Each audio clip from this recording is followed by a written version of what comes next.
बोले राजा रामचंद्र महाराज की जय। पवन सुत हनुमान की जय। गुरुर्ब्रह्मा गुरुर्विष्णु गुरुर्देवो महेश्वरा गुरुर् साक्षात् परब्रह्म तस्मै श्री गुरुवे नमः। अवगुण मोरे बाप जी बख्शो गरीब नवाज। जो मैं पूत कपूत हूँ तो पिता को लाज। सियावर राम जय जय राम मेरे प्रभु राम जय जय राम। लेकर तेरा आसरा चला करनिय काज।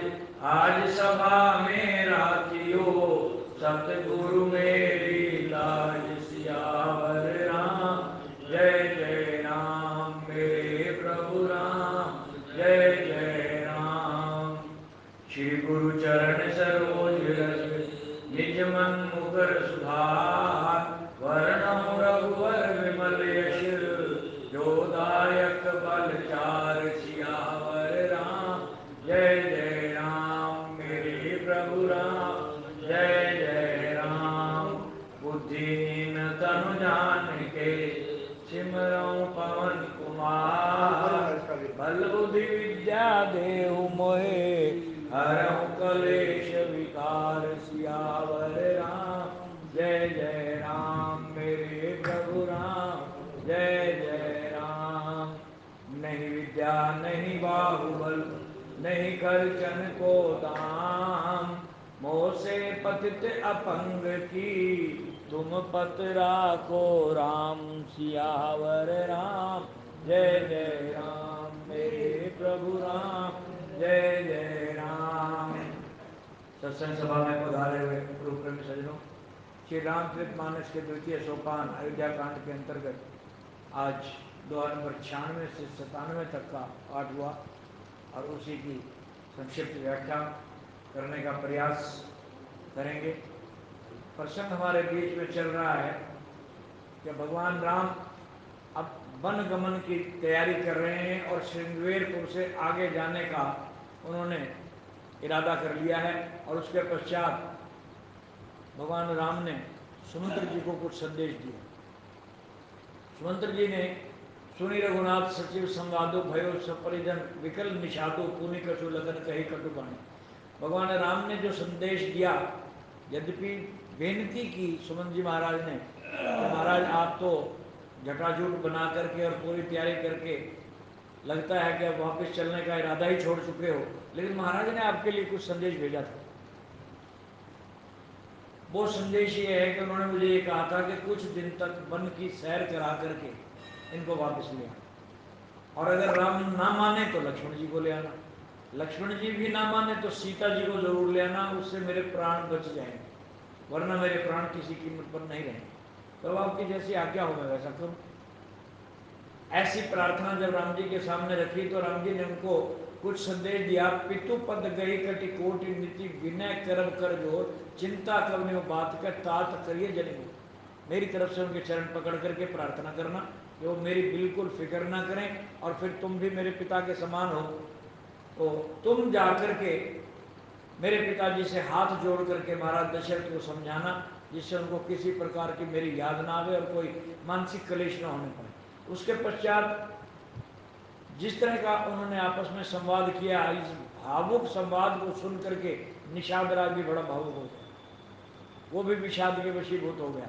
और फिर पुनि कछु लोखन कही कटुबानी प्रभु बरजे बड़ अनुचित जाने। लक्ष्मण जी ने महाराज दशरथ के प्रति, क्योंकि दूसरा जो प्रस्ताव था कि पहले तो राम जी को मनाना, ना माने तो लक्ष्मण जी को ले आना, तो अब लक्ष्मण जी ने जो संवाद किया, उन्होंने जो वचन कहे उनमें कुछ कड़वाहट थी, पिताश्री के प्रति कड़वाहट थी। और ऐसे गूढ़ रहस्य भरे वचन थे लक्ष्मण जी के, क्योंकि लक्ष्मण जी को छूट है, जीवाचार्य हैं, भले ही वो महाराज दशरथ के पुत्र हैं, पुत्र के नाते थोड़ा मर्यादा में बोलना पड़ता है, लेकिन आचार्य के नाते तो बहुत कुछ बोल गए। जनक जी के सामने बहुत कुछ बोल गए। जनक कही अनुचित वाणी विद्यमान रघुकुल मणि जाने। कोई जो है मर्यादित उनके आगे अलंकार नहीं लगाया गया, श्रीमान जनक जी, महाराज जनक जी, ऐसा कुछ भी नहीं अलंकारित शब्द जोड़ा गया, सीधा ही कह दिया जनक कहिए अनुचित वाणी। तो लक्ष्मण जी जीवाचार्य हैं, और जीवाचार्य की भूमिका में जब वो आ जाते हैं तो फिर वहाँ किसी भी प्रकार का आचार्य के सामने उम्र का तो बंधन रहता ही नहीं। आचार्य के सामने उसका शिष्य केवल शिष्य है, गुरु के सामने शिष्य केवल गुरु है, ब्रह्म के सामने जीव केवल जीव है, चाहे वो उम्र में छोटा हो या बड़ा।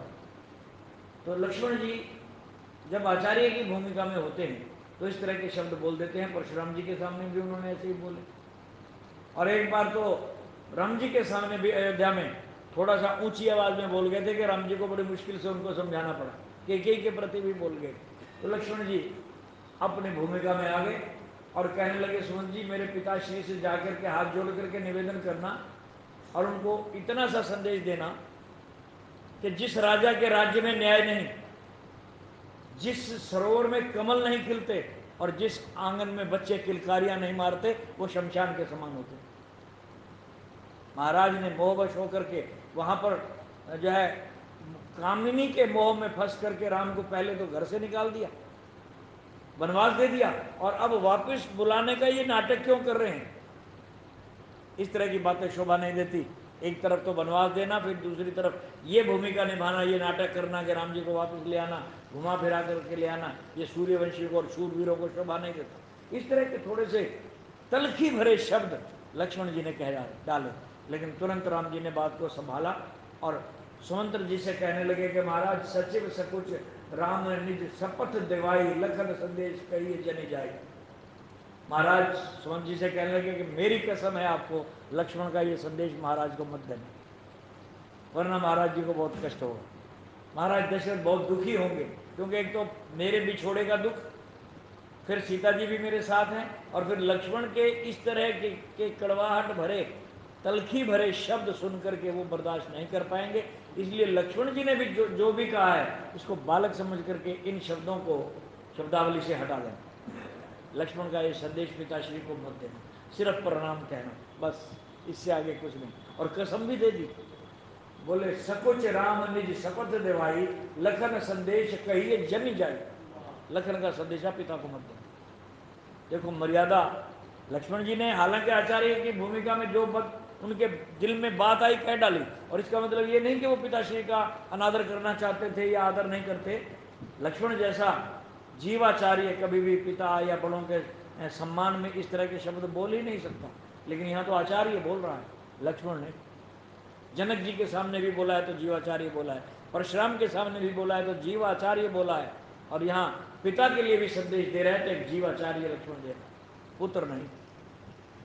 राम जी ने तुरंत इस बात को बीच में ही रोक दिया और हाथ जोड़ करके निवेदन किया, मेरी कसम है आपको, लक्ष्मण ने जो कुछ भी कहा भावुकता में कह गया, इसका बालकपन समझ करके इस बात को यहीं रोक लेना, इस संवाद को आगे तक मत पहुंचा। और फिर क्या सुमंत्र को भूप संदेश सही न सके इसलिए विपिन कलेश।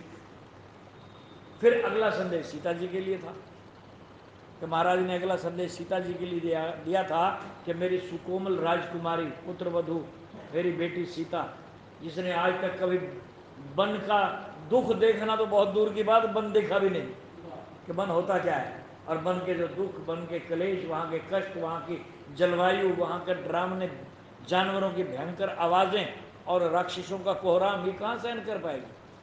ये जंगल के दुख सहन नहीं कर पाएगी। महाराज का संदेश है कि अगर दोनों भाई ना लौटें तो सीता जी को ही लौटा करके ले आए। ये संदेश सुमंत्र जी ने दिया, यही विधि अवध आओ फिर सिया, सोई रघुवीर ही तुम ही करनिया।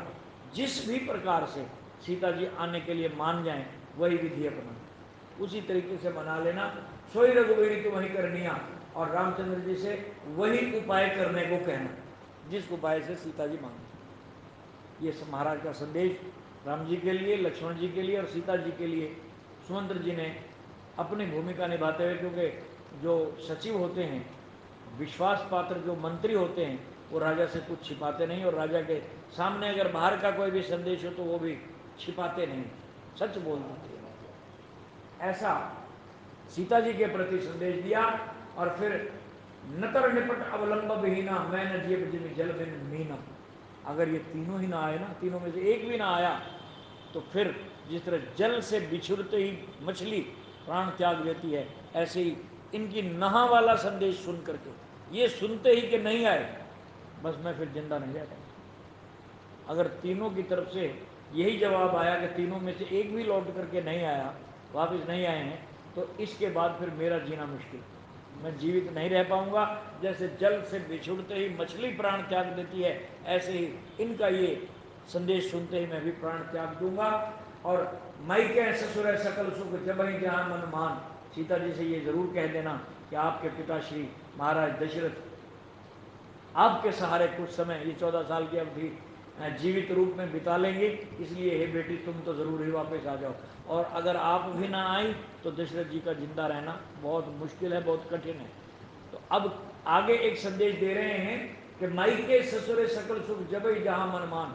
फिर आगे दशरथ जी ने सीता जी को एक संदेश और भी दिया है कि जहां आपका दिल चाहे, मायके में रहना चाहो कुछ समय मायके में रह लेना, कुछ समय ससुराल में रह लेना, हमारी तरफ से पूरी छूट होगी, लेकिन कम से कम मेरे आगे तो रहोगी।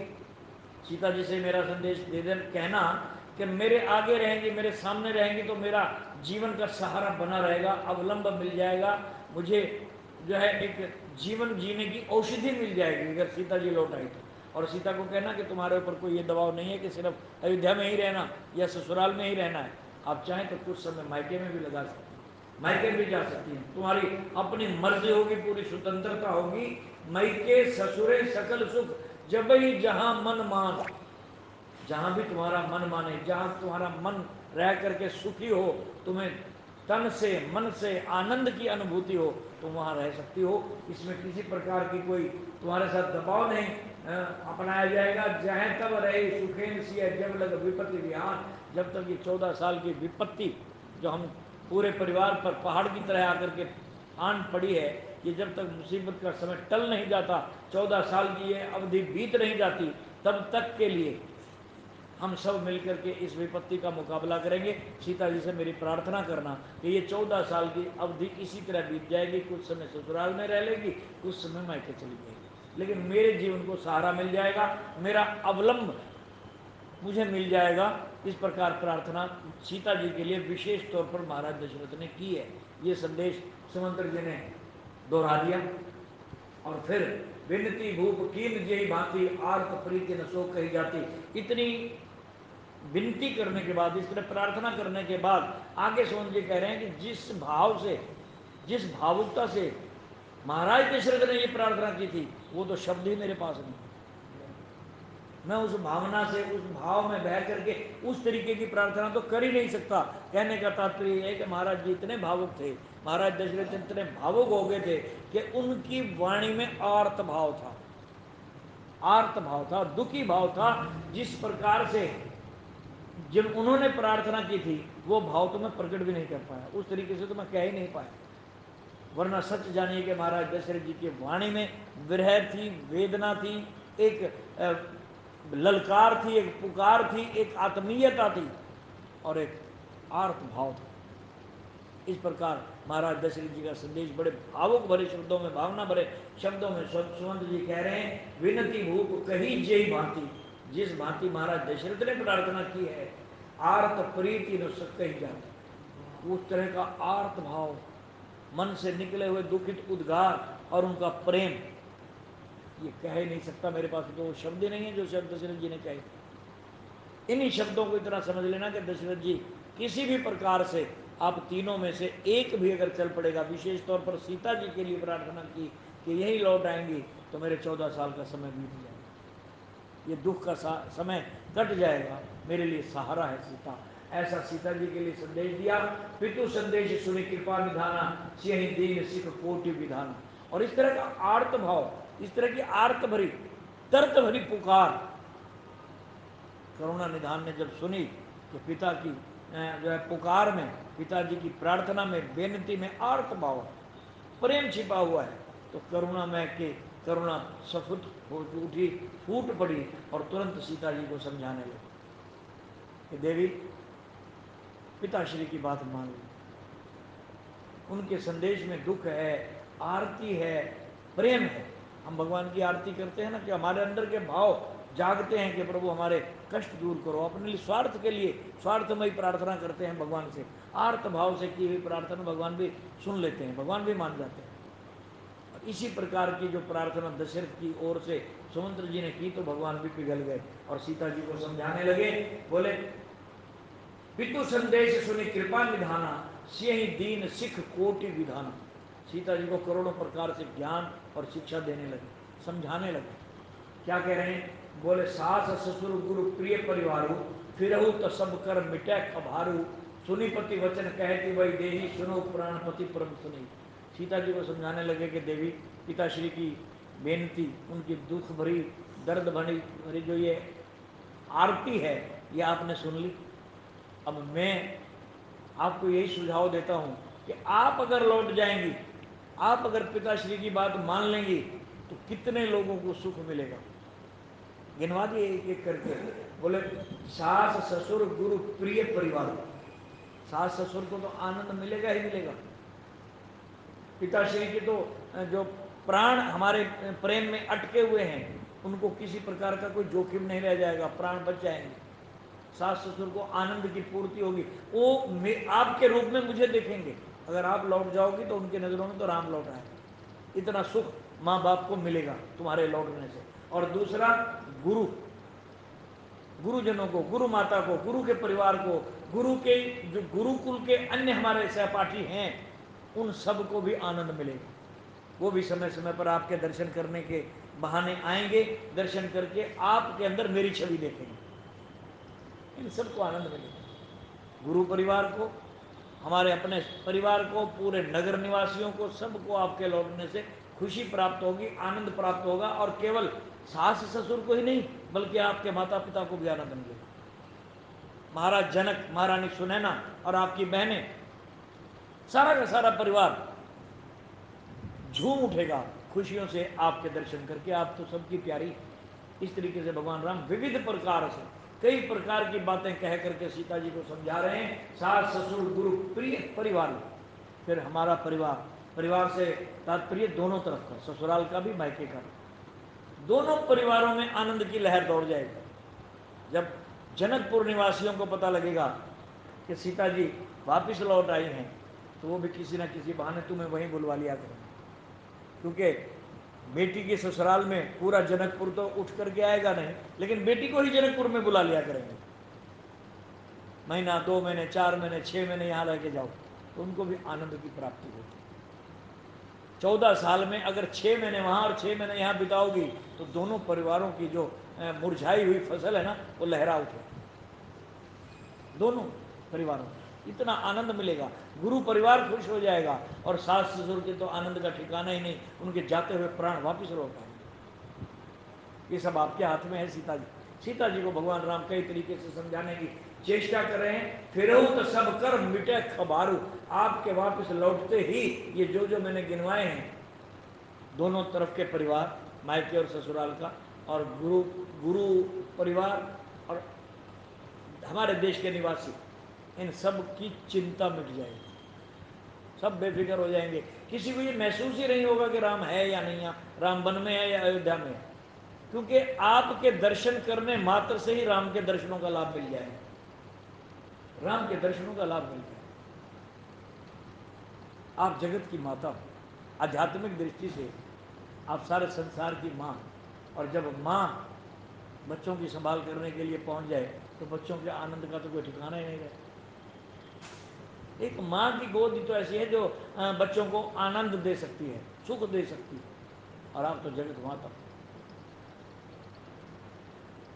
धर्म पालक तात तुम और जगदीश माया जानकी, जानकी तो जगत की माँ है। राम जी ने इशारे के तौर पर उनको उनकी भूमिका बता दी, उनका वर्चस्व समझा दिया, उनका पद क्या है वो भी बता दिया, और इशारे इशारे में कह दिया कि आपके जाने से दोनों देशों में खुशी की लहर दौड़, इसलिए आप लौट जाओ। पिताश्री की आर्त भरी भावना, आर्त भरी बेनती को स्वीकार कर लो। सुनीपति वचन कहे कि वही देही, सुनो पुराण प्रिय परम स्नेही। राम जी के इस प्रकार का सुझाव से युक्त प्रवचन सुन करके, राम जी का सुझाव था, राम जी ने कुछ जबरदस्ती नहीं कहा कि लौट जाओ, सिर्फ अपनी तरफ से सुझाव दिया है कि मेरी राय है, मेरा ये सुझाव है कि आपके लौटते ही सबकी चिंता मिट जाए। लेकिन इस सुझाव को सीता जी ने सिर माथे रखा और फिर जवाब दिया। क्या जवाब दे रही है? सुनो प्राणपति परम स्नेही, ये मेरे प्राणों के प्राण, आप मुझे प्राणों से भी ज्यादा परम स्नेही हो। आप जो कुछ भी कह रहे हो मेरे हित के लिए कह रहे हो, और आप तो जगत कल्याण के लिए धरती पर अवतरित हुए हो। उनका भी जो वास्तविक स्वरूप है सीता जी समझा रही हैं। जैसे सीता जी को उनका आध्यात्मिक स्वरूप राम जी ने इशारे इशारे में बता दिया कि आप जगत की माता हो, तो वो भी कह रही हैं कि आप भी करुणाधार हो, जगत के पिता हो, मेरे प्राणों के प्राण हो, जीव के भी प्राणों के प्राण हो। आपने सुझाव जो दिया वो मेरे और जगत के हित के लिए दिया, इसी में सबका हित है, ये मैं मानती हूँ। सुनो प्राणपति परम स्नेही, सबके हित की बात की है, परम स्नेही है। आपसे ज्यादा प्रेम करने वाला और हो कौन सकता है? ब्रह्म तो जीव से प्रेम ही करता है। जीव माया के वशीभूत होकर के ब्रह्म से प्रेम करे या ना करे, या कोई बहाना बना जाए, लेकिन ब्रह्म पीछे नहीं हटता। जीव माया के वशीभूत है, माया के जाल में फंस करके राम को भूल जाता है, प्रेम नहीं करता, लेकिन राम नहीं भूलता। इसलिए आप परम स्नेही हो। सारे जगत के कल्याण की भावना आप नहीं सोचोगे तो और कौन सोचेगा? लेकिन मेरी प्रार्थना सुनिए। अपनी प्रार्थना सीता जी सुना रही हैं। क्या जवाब दे रही हैं? कि प्रभु करुणा में परम विवेकी, तनु तजी रहत चाह के पीछे की। आप तो बड़े ज्ञानवान हो, विवेकवान हो, और सबके ऊपर करुणा करने वाले हो। प्रभु करुणा में परम विवेकी, आप करुणामय ही हैं और साथ में ज्ञानी और विवेकी भी। अब आपसे ही मैं प्रश्न पूछती हूँ, वो उसका मुझे पहले जवाब दे दीजिए कि तन तज रहत चाह के पीछे की। शरीर और छाया साथ साथ चलते हैं या अलग अलग चलते हैं? जहां शरीर जाएगा तो छाया उसके पीछे खड़ी रहेगी, दूर खड़ी रहेगी क्या? आप ही मुझे बताइए प्राणनाथ, अगर शरीर से छाया अलग हो सकती है तो सीता को छोड़ जाएगी, भेज दीजिएगा, सीता अलग हो जाएगी, चली जाएगी। तन से अगर छाया जुदा नहीं हो सकती तो प्राण प्रिय से सीता भी जुदा नहीं हो सकती, राम भी सीता भी राम से जुदा नहीं हो सकती। सवाल राम जी के पाले में गेंद डाल दिया। आप ही बताइए, आपका जो सुझाव है सिर माथे, बहुत अच्छा सुझाव दिया, जन कल्याण के लिए दिया, सबके हित के लिए दिया, और आप हो ही परम स्नेही, सारे जीव से, सब जीवों से प्रेम करने वाले हो, सबके हित की बात सोचने वाले हो। लेकिन वो अपनी जगह है, लेकिन पतिव्रता पत्नी का धर्म अपनी जगह है।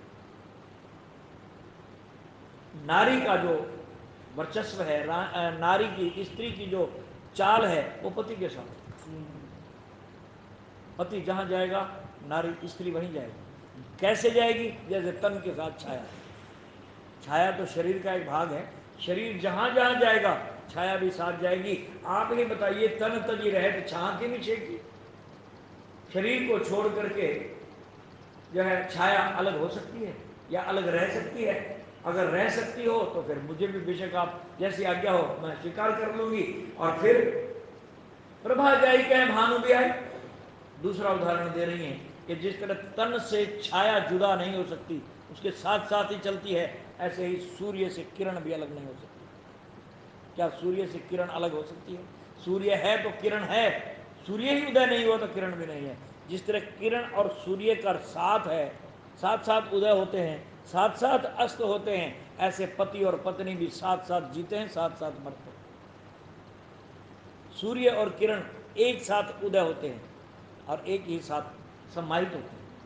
ऐसे ही पति पत्नी का रिश्ता है, जैसे सूर्य का किरण के साथ, शरीर का छाया के साथ जो नाता है, और ये एक दूसरे से अलग हो ही नहीं सकते।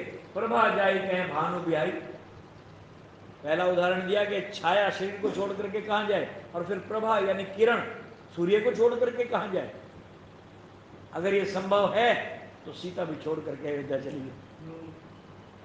और फिर कहे चंद्रिका चंद्र तजी आई।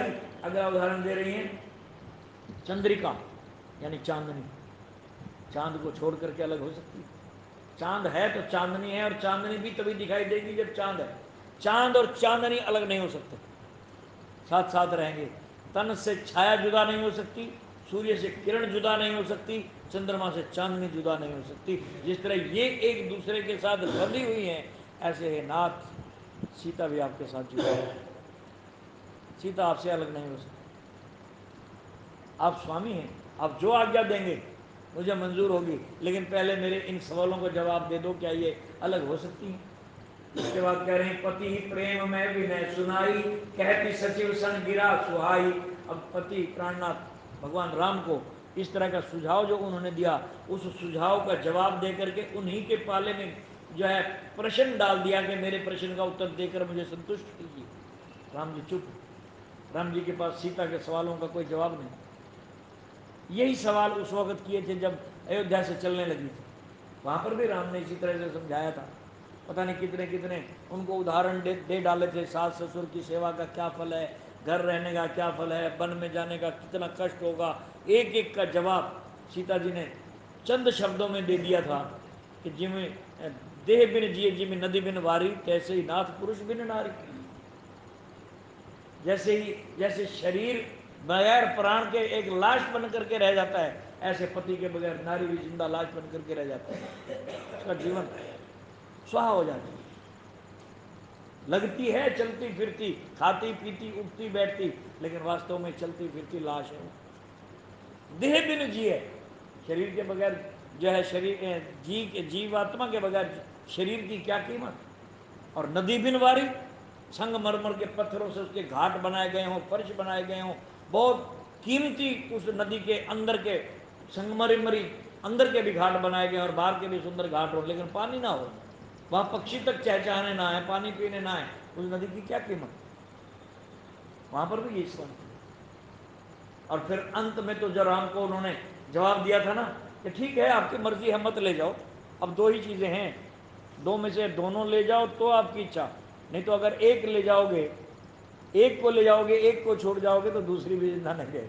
अर्थात या तो प्राण और शरीर सीता के दोनों आपके साथ जाएंगे, और नहीं तो अगर आप छोड़ करके जाओगे तो फिर प्राण तो इस शरीर को छोड़ देंगे, सीता का शरीर यहीं अयोध्या में रह जाएगा, प्राण आपके साथ जाएंगे।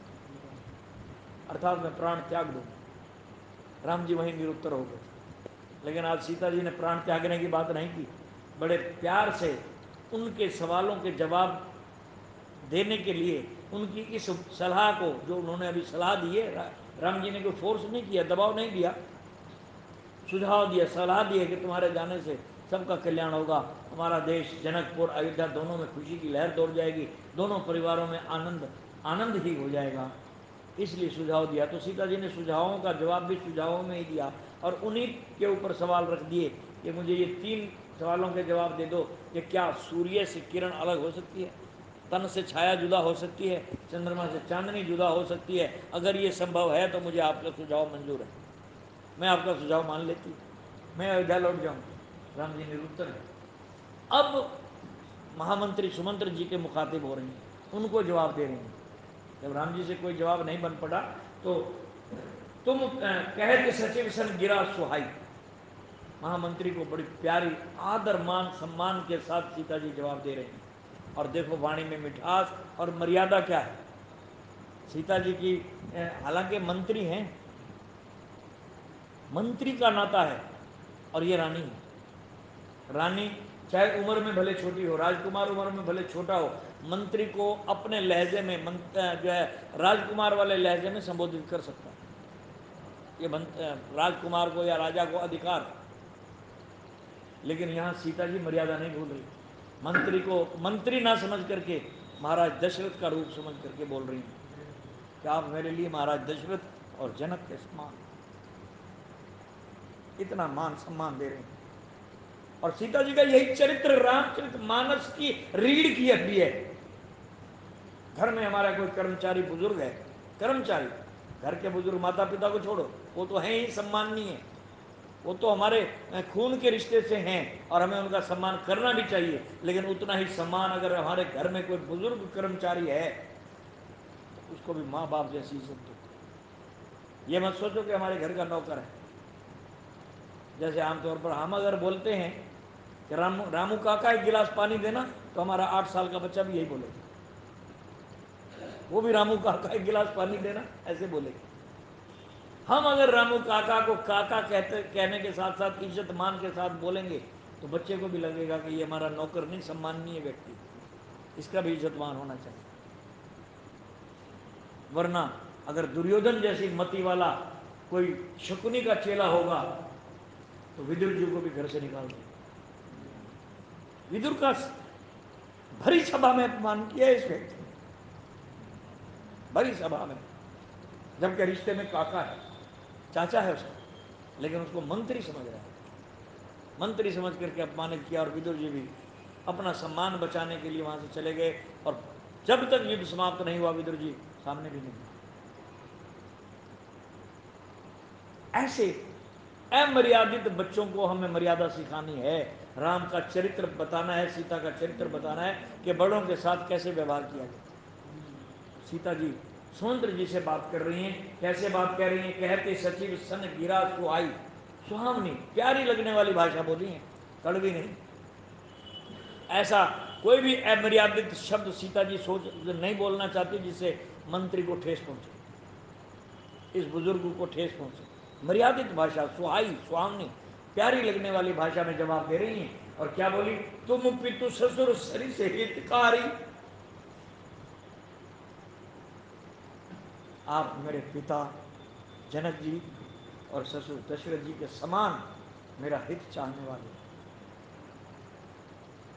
माँ बाप से बढ़कर कौन हितैषी होता है संतान के लिए? मेरे पिता जनक जिस तरह से मेरे हितैषी हैं, आप भी मेरे लिए वैसे ही हो, वैसे ही मेरे लिए परम हित की बात सोचने वाले हो। और ठीक इसी प्रकार मेरे पिता महाराज दशरथ जिस तरह मेरे हित की, मेरे भले की बात सोच रहे हैं, और जो कुछ भी उन्होंने संदेश भेजा है वो मेरे भले के लिए ही है, उनका स्वार्थ नहीं बल्कि मेरे प्रति उनका प्रेम छलक रहा है। और अभी अभी आपने कहा भी ऐसे ही है कि जिस प्रेम भरी वाणी से उन्होंने बेनती की है, आर्त भाव से जो शब्द उन्होंने बोले हैं, मैं वो शब्द नहीं बोल सकता। आप ही ने तो कहा है कि वो लफ्ज जो उन्होंने बोले वो लफ्ज मेरे पास नहीं कि मैं उन शब्दों में उन्हीं को दोहरा सकूं। लेकिन दशरथ की वाणी में, दशरथ के बुलावे में, दशरथ के विनय में आर्त भाव था और साथ में प्रेम था। तो कह रही है कि आप भी मेरे समान पिता और ससुर के समान मुझसे प्रेम करने वाले हो, और जिस तरह उन्होंने प्रेम भरी वाणी से मुझे वापसी आने का न्योता दिया है या बुलावा भेजा है, वो तो मुझे हुक्म भी दे सकते हैं, लेकिन आपने शब्द प्रयोग किया आर्त भाव से बेनती की, विनती। महाराज दशरथ को विनती करने की जरूरत पड़ेगी? हुक्म दे, ससुर हैं वो मेरे, और आप भी मेरे हितकारी, मेरे माँ बाप और ससुर के समान मेरे हितकारी हो। तुम पितु ससुर सरिस हितकारी, उत्तर देव फिर अनुचित भारी। और मैं बहुत बड़ी गुस्ताखी कर रही हूं, मर्यादा का उल्लंघन कर रही हूं। मैं आपकी पुत्र वधु के समान हूं, और पुत्र वधु यानी बहु रानी ससुर के सामने जबान खोले, यह अनुचित है, मर्यादा का उल्लंघन है। यह है चरित्र, कैरेक्टर सीता का। मंत्री को भी ससुर और पिता का दर्जा दे करके नीचे जमीन में आंखें गड़ा करके जवाब दे रही है, सामने चेहरे की ओर देख करके नहीं। सर झुका हुआ है, जमीन को देख रही हैं, हाथ जुड़े हुए हैं, और वाणी में प्रार्थना है कि आप मेरे पिता और ससुर के समान मेरा हित चाहने वाले हो, और मैं आपके सामने जुबान खोल रही हूं, ये मेरी गुस्ताखी है, मैं बहुत अनुचित कर रही हूं। ये उचित नहीं है कि एक बहु रानी ससुर के सामने जुबान खोले। आप मेरे पिता और ससुर के समान हो, उत्तर देऊं फिर अनुचित भारी। मैं आपके सवालों का जवाब आपको दे रही हूं, ये बहुत अनुचित बात, लेकिन क्या करूं, कई बार मजबूरियां ऐसी आ जाती हैं, उत्तर देना भी जरूरी हो जाता है, और मर्यादा का दायरा भी ऐसा हो जाता है कि स्वयं उस सवाल का जवाब खुद देना पड़ता है, किसी के थ्रू भेजा नहीं जाता संदेश। जैसे हमारी जो सनातनी मर्यादा रही है, तो बहुएं जो होती है ना, ससुर के पास कोई संदेश भेजना हो तो छोटे देवर के हाथ या बेटे के हाथ भेजती हैं, या बेटी के हाथ, कि जाओ अपने दादाजी को ये खाना दे आओ, दादाजी को ये बात कह आओ, ऐसा सामने नहीं जाता, ये मर्यादा है। लेकिन यहाँ ना तो कोई छोटा बच्चा है, और फिर सवाल के जवाब भी खुद सीता जी को ही देने हैं और कोई नहीं देगा। तो सवाल के जवाब देने से पहले क्षमा मांग रही हैं कि मैं बहुत बड़ी गुस्ताखी कर रही हूँ, अनुचित कदम उठा रही हूँ जो मुझे नहीं बोलना चाहिए। आप मेरे पिता और ससुर के समान मेरे हितैषी हो, लेकिन वक्त की मांग यही है, मैं अनुचित कर रही हूँ, आपको फिर करके जवाब दे रही हूँ, इसलिए मेरी इस गुस्ताखी को माफ करना। ऐसा कह करके सीता जी मान सम्मान मर्यादा का पालन करते हुए जो है महामंत्री सुमंत्र जी से बोल रही हैं, बोले आरत बस सन्मुख भयों बिलग्न मनाव ताप आरज सुत पद कमल बिन बाद जहां लग नाक। इन 2 लाइनों के अंदर सीता जी ने सारा निचोड़ निकाल दिया। कह रही है आरत बस सन्मुख भयों, सन्मुख माने आमना सामना होना या सवाल जवाब करना, सवाल जवाब करना ही सम्मुख होना। आरत बस बड़े दुखी भाव से मर्यादा का उल्लंघन कर रही हूं, अनुचित कर रही हूं, लेकिन क्या करूं, मेरी मजबूरी है। आर्त भाव से आपको जवाब दे रही हूं। अब आप ही बताइए, भयों विलग न मनाओ तात, आप मेरी इस बात का बुरा भी ना मानना, मेरी इस गुस्ताखी को माफ कर देना, क्षमा कर देना, बुरा मत मानना।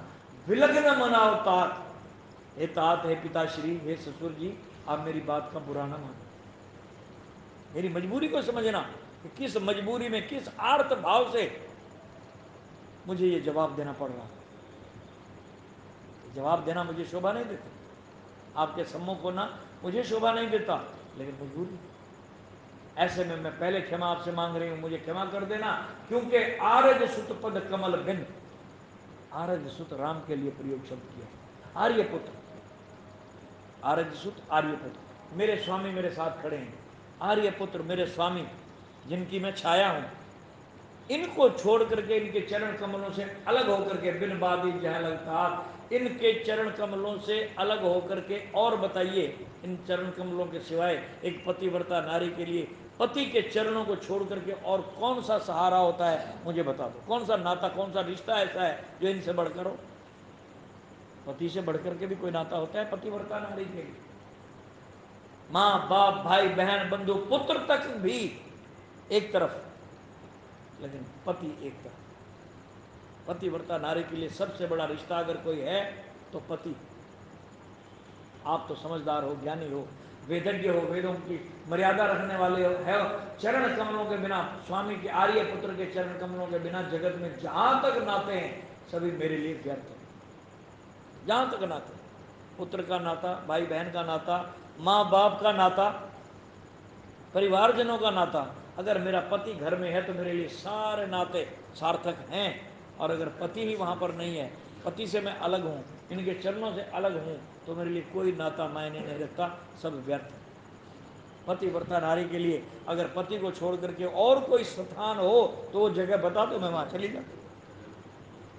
जिस तरह राम को निरुत्तर किया, उनसे 3 सवाल पूछे, राम के पास जवाब नहीं था, आज सुमंत्र जी से भी यही सवाल पूछ रही हैं कि आप ही बता दो, एक पतिव्रता नारी के लिए पति को छोड़ करके और कौन सा रिश्ता, और कौन सा नाता है?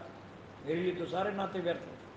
सुमंत्र जी को इस तरीके से सीता जी ने सम्मानजनक तरीके से, मर्यादित तरीके से सुझाव दिया, जवाब दिया, और सुमंत्र जी के पास भी जवाब नहीं है।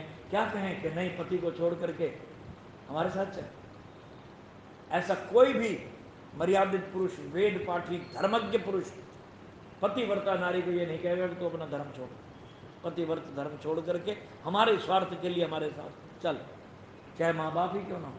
सगे माँ बाप भी, जन्म देने वाले माँ बाप भी जब बेटी का ब्याह कर देते हैं ना, तो फिर वो उस पर ये दबाव नहीं डालते कि हम बीमार हैं, हम दुखी हैं, या हमारे स्वार्थ के लिए आ जा, कुछ दिन यहाँ रहे, ऐसा कहने की वो जरूरत भी नहीं कर सकते। हाँ, प्रार्थना कर सकते हैं, और वो भी इजाज़त मांग करके, उसके ससुराल से, उसके पति से इजाज़त मांग कि कुछ समय के लिए हमारे ऊपर कुछ शारीरिक कष्ट है, या घर में किसी प्रकार का कोई सुख है या दुख है, ऐसे मौके पर अगर आपकी आज्ञा हो तो हम अपनी बेटी को कुछ दिन के लिए घर ले, ये आज्ञा मांग करके माँ बाप ले जा सकते हैं, वरना माँ बाप का नाता भी पति के आगे मायना नहीं रखता।